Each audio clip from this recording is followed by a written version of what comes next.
Oh, you guys. So, It will I be helping wanna people know. with a very specific disability.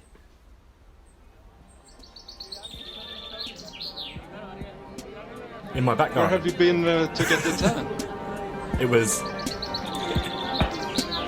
What? This it was 24 weather now. on Saturday. No, it's on Sunday. Sorry. Hello, Katinka. Hey, Kata. Yeah. No, Rich, your microphone is amazing. It sounds Is so it? good. Also, boom. This is what I sound like in real life. I'm That's just that theme song, like- so happy that I could have a Oh, muffin asleep on the in chair. Oh yeah. Yeah, that's true. I have Yeah. Pedro with me today. Oh, Oh, so cute. Pedro. Yeah, he's with me today. Yeah. Yeah. I can't comment. My dog's Yeah. called Echo. Like, Yeah. No, but that's okay. So I like it. But that's better. Because the problem Yeah, it's good. Pedro, you think that's a person? Literally. Like if you're calling him in the park, like Literal, Pedro. the problem is that is in Colombia, everybody has like a lot of guys have that name exactly, and in Spain it's People- the same. And she comes from Spain. Name, She yeah. comes from Spain. So when I was at the airport waiting for her, there was like a queue of people waiting for the flight from Barcelona. And everybody was like, look, Pedro is there. Yeah, he's dressed with these jeans and something. And it wasn't the dog, it was a person. So it's like, man, how can you... I think that in one flight you can find 10 persons with the name Pedro. The president of Spain is Pedro. So what are you expecting? Pedro Sánchez. Yeah. So, Bjorn, how would you like to... What do you have in mind? Better. No, I just want to say I'm so glad to see you all and recording this first episode of Speaking Up. Say hi to our viewers and listeners. Yes, go on, Rich. just say, do we not want to all introduce ourselves before Yeah, Maho does Rich. the gist of what we're doing? The what? That's The a what? good Introduce one. yourself. Let's We all do introduce that. ourselves. Yeah. Let's just go around and introduce Introduce ourselves, and then ourselves. Maho can give Yeah. the... So let's start version. again. Okay. Yeah. Should we say You something can- else, like where we come from or something? Yeah, say Yeah. who we are. Yeah, like let's. No, go on, Kata. Okay. I was going to say who we okay. are, where we come from. I mean, there's always that weird fact about you that people always pull out. Like, you've got to have a weird fact. Okay. So, right, okay. I'm Rich Merritt. I am from England. I am currently in England. And I have met almost all of the living first-generation Power Rangers. That is so difficult. Oh, you wait. put the limit too difficult. It's like, Oh, who we are. Yeah. No one can top that. Okay, But I can do no, a that different, fun fact I can do a was different difficult. fact. And my fun fact is that I make drunken purchases like rollerblades and purple ukuleles to start new hobbies that I never continue. How tipsy do you need to be to I mean, at least make 4 or that, 5 beers in. kind of purchases? Like how many? 4 or 5 beers, and I'll 4 or 5 I'll be on beers, eBay. yeah. It's Hi yourself. everybody, my name is Catalina Ramirez. I'm from Colombia and I'm currently living in Panama in a small island called Bocas del Toro. It's a beautiful place, it's a paradise. And fun fact, when I was a kid, me and my friends, we were throwing rocks to a beehive. And when we finally got it, like the rocks on the hive, it fell to the floor and all the bees were flying all over us. And one of those stung me on inside of my eye and I killed the bee. Why? Yeah, and it was inside of my eye, and I killed the bee. When I opened my eye, the bee was flying to the floor. And yeah, that's my. It's fun now, but back then it wasn't that fun. I And had you to still can see. use a patch. I was the weird kid with the patch in school. Well, Kata wins. I have a mark. I'm actually speechless. And that is a lot. That's a lot. What's happening? And you can see a mark. I have like a little black Like a scarf dot, or something. like it's a story to tell to people. I have. That is the most Yeah, nice cringy meeting thing you I've ever. guys. Cringiest thing I've ever heard in my life. Okay, next one. Majo. No. Like, I can't with that. Like, I don't have such funny things. But yeah, so I am Maria Jose. I am from Colombia. And right now I'm based on Germany for now. I don't remember any fun fact. I don't know. But yeah. Do you guys have a fun fact of me? Maybe. I used to delete all these memories. I prefer to delete them. No, yeah, no, yeah. But you always try the different new stuff. Like, we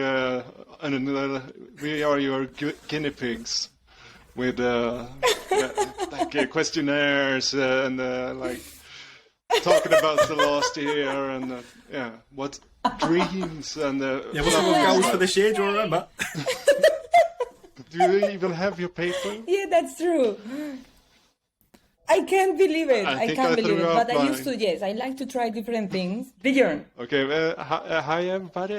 My name is Björn Avenstedt. I'm Swedish, but I live in Bogota, Colombia. I just have not so fun facts when I think about it. The Muffin, the dog sleeping on the chair behind me, was my ultimatum for moving here and joining my wife, Lisa, on this Colombian adventure. So my ultimatum was, I'm okay with moving to Bogota, but then we get a dog. Otherwise, we stay in Stockholm. We are not with any political party or something like that. Certainly not affiliated with the main political parties in most of the countries that we're currently in. Yeah, and we are having an election this weekend. That's true. Here in Colombia. The presidential elections. I wanted to ask you or to know how is that, how is the feeling there in Bogota or in Colombia in general about elections? No, it's pretty calm right now, but there is also this feeling in the middle of the storm, like calm before the storm, or how you call it, kind of readiness for like riots and anything that could happen. And all embassies have restrictions on. I think 2 points. I think firstly, I think the world is currently on a bit of a political shift again. So, over the last decade, we've been on more of a shift towards the right wing, and we've seen how the effects that has had. But now I think there's starting to be a shift back towards more of a centralist move and kind of a bit more socialism. And I think the pandemic is partly to blame for that. But you take Australia, for example. Australia have got their first Labour government in over a decade. I think if in England there were to be a general election tomorrow, I don't think there'd be a conservative right-wing majority. I think people are starting to shift their views back to actually the planet matters, we matter as people, and the capitalism isn't working the way that the right want it to. No, referring to what you said, I believe it's very divided. The opinions are very divided, like not only in Colombia, in France, because they have elections a few weekends ago. The US, like everywhere, like in the UK, like it's so divided, the opinion, and the people are like, or it's red, or it's black, or it's white. But that middle point, it's not very like consistent. For me, it's blurry. Like, and that's something that, of course, in Colombia is happening right now. We want to change, but in some point people are afraid of change. But that middle point, it's not there. It's always or following the same path or changing. But people, they're afraid of change. So I don't know that. And sorry, and about. I totally agree with you. What Majo was asking about, how is the feeling in Colombia previous the election time, that part is way different if you ask that to a person in Bogota, like my friends, my family, everybody that I know. But if you ask that same question to somebody that lives in the country areas, they will say something very, very different. I have a person very close to me that works with the miners in Cauca. One of a place where the war is still a thing. The narco traffic is something very common. There, it's very different, the feeling, previous the days of elections. So yeah, that's something What is that the feeling? people, the oppression of the armed groups, like you have to support this. We know how many people are gonna vote for this candidate. So it's like, of course, they buy in votes. They give people some money, or not even money, just or you do it or you do it. So that kind of feeling, it's very common in those places, but in Colombia, in Bogota, we never see those. I never saw when I was there, like somebody trying to buy the vote for me. No, because it's in the cities, not that common. But yeah, and the insecurity they feel with a lot of fear, like, but the person who I know that works with minors, the minors, they cannot work during this time of the year, because of election time. It means like, okay, it's dangerous, we stop working and let's chill till the election time pass. So that's something that I wanted to tell you. It's interesting that you say that you think that, about people like getting involved and wanting change. I think what I find really interesting is countries like Colombia are actually making it more accessible for people to vote than in some other countries. So, like you're saying, like it's this weekend, the election. The fact that it's on a weekend, so that means that people that commute or people that can actually that don't live in the area where they'll potentially be able to vote are able to actually make that journey and vote properly. So in England, for example, elections are on a Thursday. Like if you happen to be, and like polls open at 7 or 6 and they close at 10. But if you happen to be working a long day in like a town that you're not, like that you don't live in, and you haven't registered to do a postal vote, which has its own kind of issues around rigging and stuff, then you miss out on the opportunity to vote. And it's almost like it's hindering democracy by not having it on a weekend. So it's for me, as someone that lives in a country like that, I find the fact that it's on a weekend quite a positive thing, and it almost encourages democracy as opposed to kind of puts a barrier in the way. Yeah. I have a... That is like with both the UK and the US try to get the minorities out of the picture. Those like live paycheck to paycheck and can't vote because they have to work. But I also want to go back to what Kata mentioned, like the blurriness and the French election, because that was so extreme. Like the choices between Macron and Le Pen. Like the choices, they are so far away from each other, so the choice becomes so extreme, and it's just those two like to choose and from. I think that is something similar of what is happening in Colombia for me. It's like we are in the extreme right, and the option that is more like probable that will win is on the right side, total right side. So for me, I think that we mentioned and we spoke about that before, that for me that doesn't mean any change. It's just by staying in one side or the other, it's just confirming that you are in polarities, and that doesn't have a benefit for the country.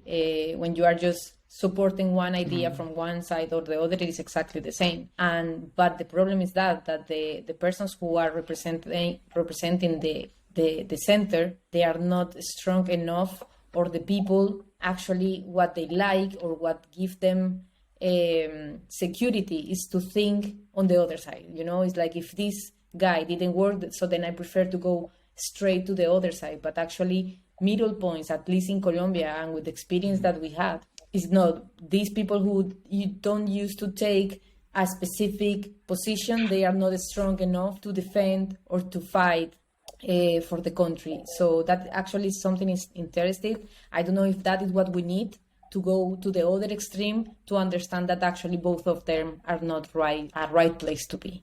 I have a question. And then when you asked...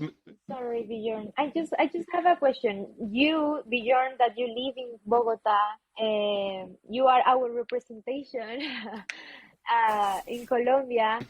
What do you think would be like the best choice for Colombia? I'm not talking about like candidates or names. Like, what do you think? What do you feel as a foreigner living in Colombia?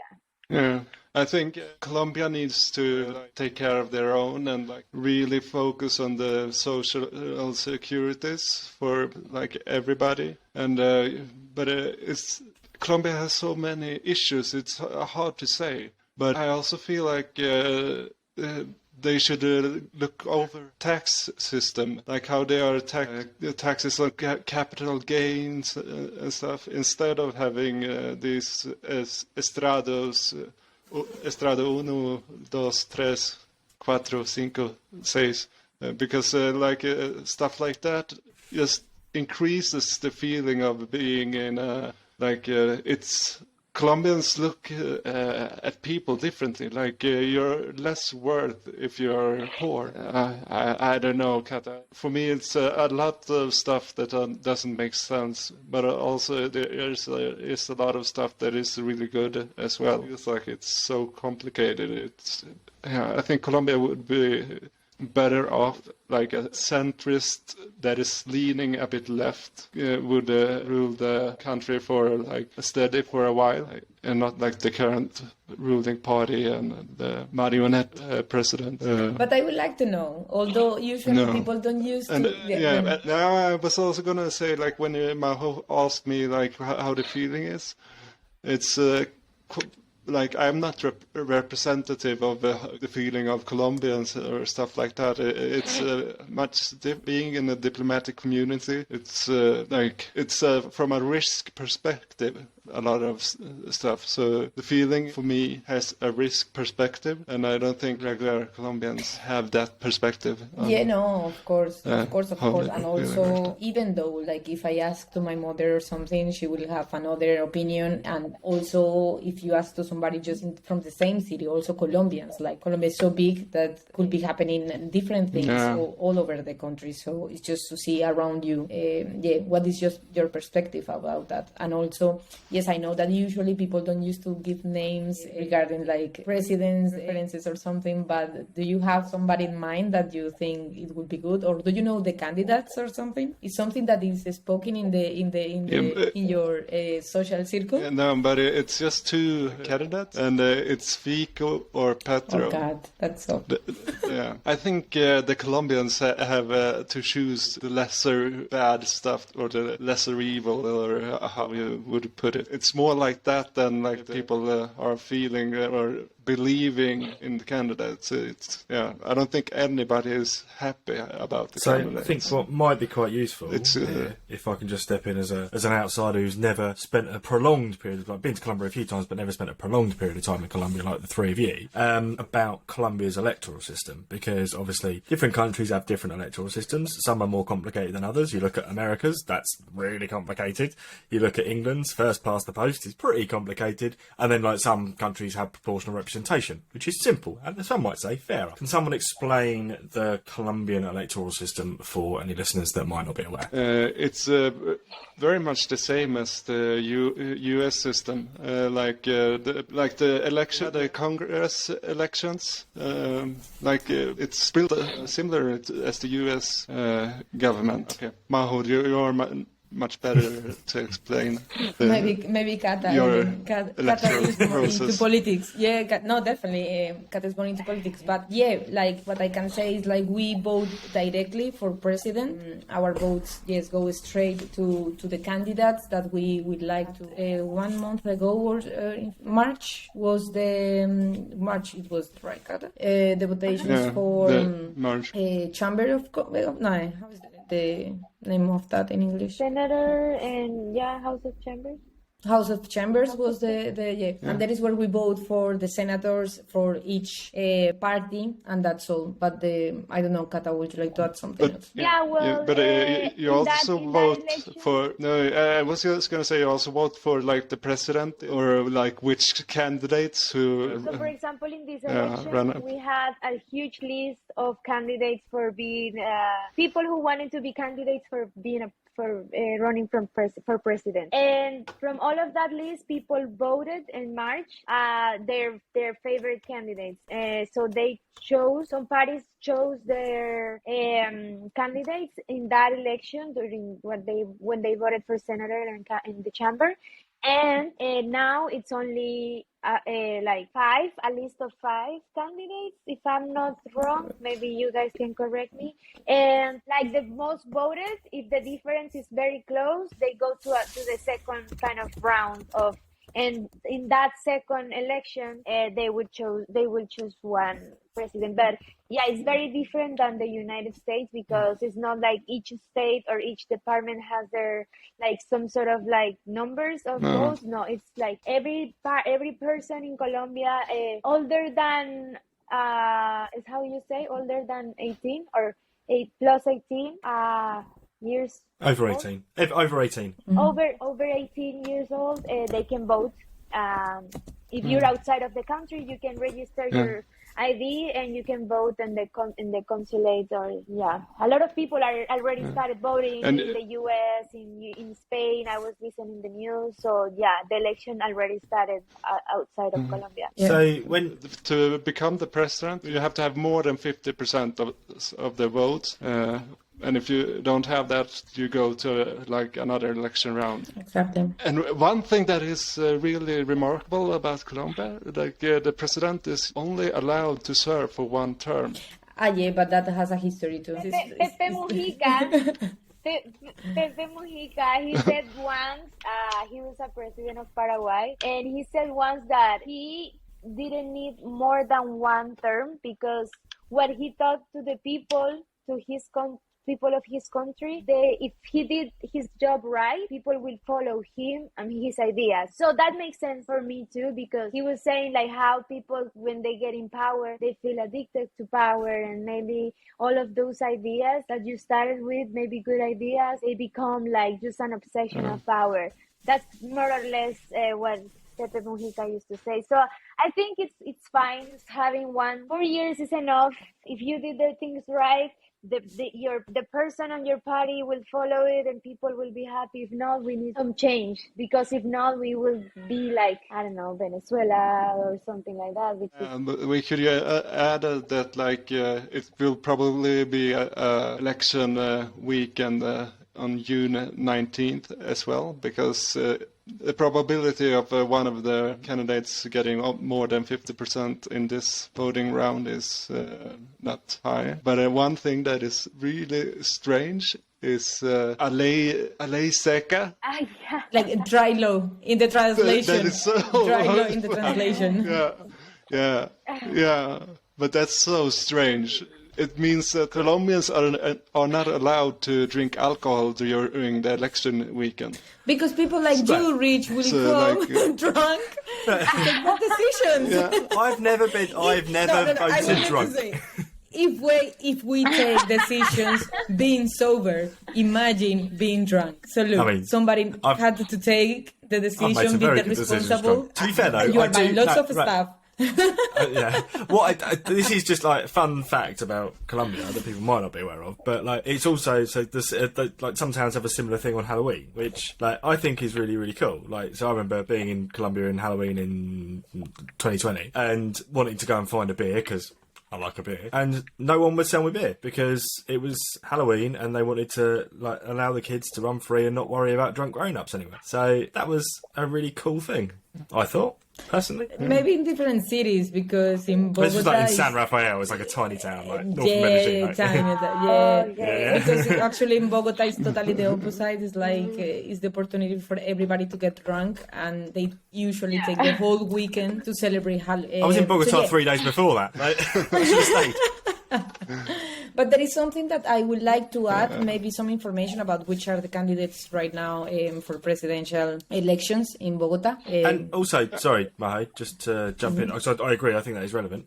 So, is it when you choose the president, are you also choosing the vice president at the same time, or is the vice president elected later on? And are the vice presidents like potentially the drawing candidate in towards people as opposed to the presidential candidate in some cases? The vice president. Yeah, you have very much. Yeah, like they are making under the table agreements, partnerships. Each president has. Just to mention them, for presidents we just have 6 candidates, and I would like just to mention the most famous, let's say. So one is Rodolfo Hernandez, which he was a mayor from Bucaramanga, and now is running La Liga de los Gobernantes Anti la Corrupción, which is the anti-corruption league, more or less, the translation. The other one is the one that you mentioned. It is Federico Gutierrez, Fico, as they name him. Sergio Fajardo, which is the Alliances for Social Independence, and Gustavo Petro, which is the Colombia Humana Unión Patriótica Party. Those are the most famous. Yeah. They are just missing two more, which I don't know very well. Actually, John Milton Rodriguez and Enrique Gomez. Make your votations now. Let's leave the election for a while, and I would ask Rich to explain what our mission are in our... What do we do? Outside of this podcast, we are trying to build a community called Colombian Life Defenders. Kata was going to say something. I was waiting Kata looked like she was going to say something, so I was going to let Kata speak first. No. I just wanted to, if we can add this part before of what Bjorn said, I don't know. It's just an invitation for all the people that are listening to us right now. We just invite the young generations or all the people that are listening that are able to vote for Colombia, residents or nationals from Colombia, to make the change or not, to make what we think is the best decision and go and vote consciously, and not what the media is saying, not what you hear by your neighbors. It's just making what you think is the best for our country, because we need something better. So that's my invitation for the people who is listening. And well, yeah, if you guys want me to talk about the project, okay, how we started. It's maybe something that I can talk before we talk about our mission and vision or something like that. I think as the project has started because of you, I think you should be the one to talk about it. Okay, just briefly, everything started basically one day reading and hearing the news. It became so normal to hear about violence in Colombia against social leaders and human rights defenders, like massacres and all of those kind of like violent incidents are something very usual in Colombia. One day... no, we lost her. Yeah. Majo, do you want to... Can you hear me, guys? Yeah. Take the... Yes, definitely I can. So yeah, one day Kata was so stressful and sad because the situation that was Colombia living in that time, about the social leaders and the murders to them. So we decided to organize and to make a group with people that was also interested in that topic and take action about this issue that we were facing. So what we did was just to do an open call, trying to reach out to persons, Kata, are you back, that are interested on the topic. So yeah, Kata, would you like to continue now? No. So yeah, that's how we came together. Rich, Bjorn, Kata, and I, and some other partners from Colombia also, who were giving us advices, educating us about the history of Colombia also before the peace agreement and after the peace agreement, and how is the current situation about social leaders, environmental, and human rights defenders in general. So that's how we start. And then now, we have a project. We can't call it a project anymore. Like, it's something else. Like we're family. Yeah. We should make like an album, you know, with the pictures of like years before. Screenshots of like 4 faces on different screens. We celebrated Christmas totally. together. Remember, guys? Yeah. Yeah. That's true. And we have been changing our scenarios so much, through all these years. Yeah, but like this podcast with Speaking Up, it's a bit detached from the other side we're working on, like Colombia Life Defenders community. But if you want to learn more about what we are trying to do, the community we are trying to build, You can find us on social media as None of us could ever remember. Colombian LDC on Instagram. And all social media. Yeah. All of your favourite social media platforms. Yeah, a Colombian LDC on Instagram and Facebook and everywhere Twitter. else. And you can find our webpage at colombianldc.org. Perfect. It's so funny that I really can't remember. Like every time I have to are about to mention our social media accounts, like I just Like your sweaty palms. Why? I don't know. Yeah. The last time we did this, because I've got the notes from the last time up. The last time we did this, we talked about why each of us were involved in the project. Do we want to do that? So, let's start. Rich. Let's do it. Start. Yeah. Okay. Tell the I'm going story, first, yeah. am I? I'm going first. Okay, so I first got involved with the project when I saw a Facebook post from Maho on some random Colombian Facebook group that I was part of. And I got in touch, and they were looking for technology stuff. I'm heavily involved in voice technology, and I thought that voice technology had potential here to really help. It is a multilingual technology, so you can get across lots of different ideas. And so I reached out, got in touch, and sort of got a bit involved in that. Learned a lot more about Colombia, became even more passionate than I already was from my time travelling there, and we developed a bond, the four of us. We met almost every day for a long time. I think like quite a few months. We met almost every day. Yeah, 6 weeks. Yeah, I think for 6 weeks, and then we like changed to 3 times a week. But we met a like lot, that. and we got to know each other very well. So- And when you spend that amount of time with people, you do become quite close. And we learn a lot about each other's lives. And now every time we meet, the first 20 minutes is not just doing anything; it's us talking about each other's lives. And like I joked earlier about us becoming a family, and I think we very much are, and that's why we work so well together.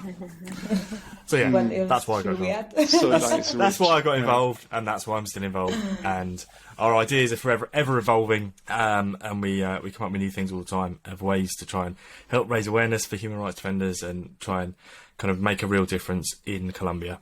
And not just in Colombia, but the rest of the world as well, for people around the world to understand more. Because if you're educated, then you're going to make the world a better place. Yeah, I got involved very much in the same way as Rich. I saw a post on the expats in Bogota, a Facebook group. Catalina posted about the project and asked if anyone were interested in joining. And I felt straight away that I was interested, but I had to contact Maho's organization, Frenity, first to go through, and I had an interview and stuff with Maho's friends and before I were allowed into this setting. And here we are. Here we are. We did well. So yeah, and I told already how Kata and I are involved. Also because Kata and I, we are friends from the university in Bogota. We used to study together. So yeah. What should we call this first episode? We should give it a name, not just have episode This is one. us. Done.